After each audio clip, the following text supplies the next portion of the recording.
दर्शक बंधु आज आम जानिबा एक पवित्र एवं रहस्यमय गछ विषय रे आपणक जीवन रे चलीथिबा समस्त दुख कष्ट एवं समस्या होइजिब दूर।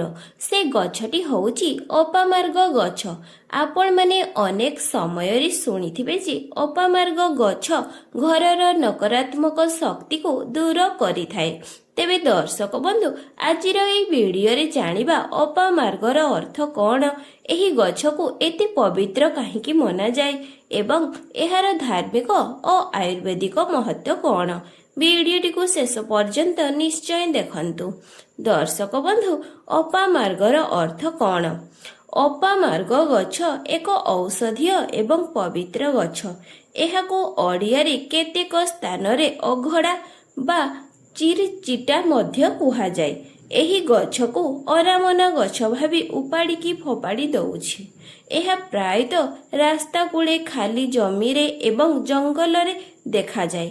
देखिबाकू साधारण लागिथिले मध्य धार्मिक दृष्टिरो एहार महत्व बहुत अधिक होइथाए एवं अपामार्ग शब्दटी संस्कृत भाषारू आसीची एवं एहा दुईटी शब्दरू मिसिची।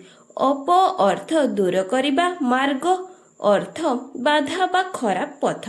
जो शक्ति जीवनरू दुख बाधा नकारात्मक अशुभता को दूर करे ताहाको अपामार्ग कुहा जाए। एही कारणरू हिंदू धर्म रे एहाको शुभ गछ भावे मना जाए। दर्शक बंधु एबे जानिबा धार्मिक महत्व कौन। दर्शक बंधु अपामार्ग गछर उल्लेख अनेक पुराण एवं धार्मिक ग्रंथ रे मिले। एही गछ घरर नकारात्मक शक्ति को दूर करे एवं घर को सुख शांति और सकारात्मक शक्ति आणे। केतेक लोक एहाको शनि दोष एवं राहु केतु दोष शांति ପାଇଁ मध्य व्यवहार करा जाए।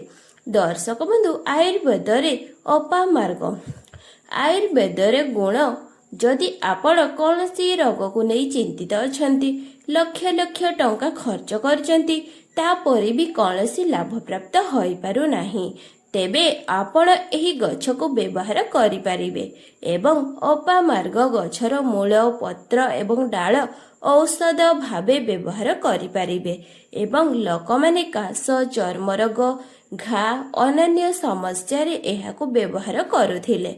दर्शक बंधु पौराणिक कथा अनुसार अपामार्ग गछ भगवान शिवंक प्रिय बोली मना जाए। केतेक स्थान रे शिव पूजा रे एहार पत्र और डाल व्यवहार करा जाए। भक्तिर सहित एही गछ द्वारा पूजा कले घरर अशुभता दूर होइथाए। दर्शक बंधु लोकंक विश्वास अनुसार घरर मुख्य द्वार पाखरे अपामार्ग गछ रहिले नकारात्मक शक्ति प्रवेश करिपारे नाही। एहा घर को सकारात्मक एवं शांति आणे बोली कुहा जाए। तेबे दर्शक बंधु एहा थिला अपामार्गर सत्य अर्थ, धार्मिक महत्व एवं आयुर्वेदिक उपकारिता। दर्शक बंधु आशा करुछि भिडियोटी निश्चय भल लागिबो। भिडियोटी भल लागिथिले भिडियोटी को गोटे लाइक एवं सब्सक्राइब निहाती करंतु। जय जगन्नाथ।